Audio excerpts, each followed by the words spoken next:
Mayong hapon sa inyo guys. Mayroon lang akong ibabalita sa inyo lahat guys. About sa ating mundo guys ngayon. Nakikita ko kasi mangyayari guys. Ang mundo malapit na.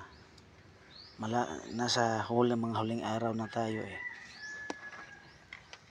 Kasi babalik ng Panginoong Diyos. Yun ang sabi ng Diyos eh. Pero hindi pa to ang wakas ng mundo. Pero malapit na siyang babalik guys. Kaya sabi ng Diyos may oras pa magbago at bumalik sa Kanya, bumalik na kayo. Kasi ang galit ng Diyos ay grabe. Wawasakin na ang mundo. Ito may giyera pa. Di ko alam matatapos ba ang taon na to.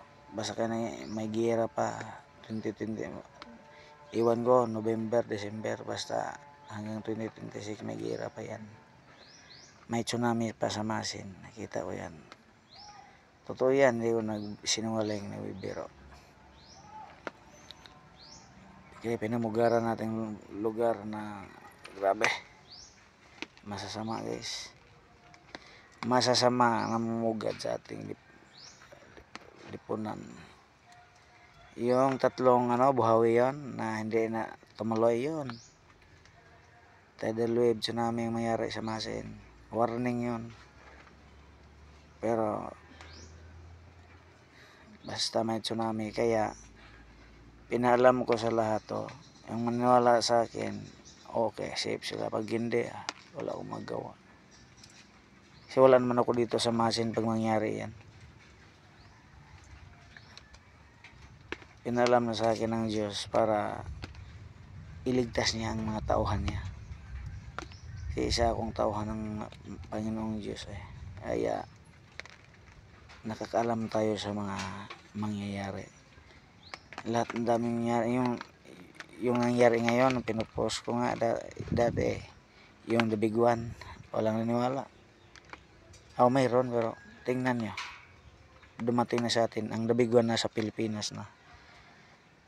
Kasi na pag ang San Valley, nako, patay tayong Apulaki, nako, gising na yan kasi nasa atin ang lindol eh. Panay lindol na. Kaya malapit nang babalik ang ating Diyos Ama para wakasan ang ating lupa. Wakasan ang mga tao dito sa mundo na sobrang kasamaan.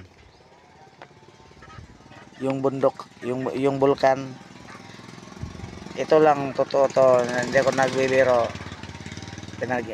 Pinalam sa akin may kapal yung bulkan sa dyan sa Malapok Norte, sasabog yan at lupa ang isasabog niyan. Magbaha ng lupa niyan, lupa at tubig. Pinalam na sa akin yan. Kaya ang dami kasi pawang katotohanan lang ang sinasabi ko, kasi yun talaga ang mangyayari. Basta magagira pa sa atin, yun ang totoo.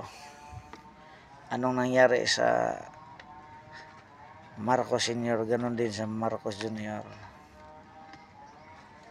Kaya mas mabuti ng ganyan kasi ang daming makasalanan.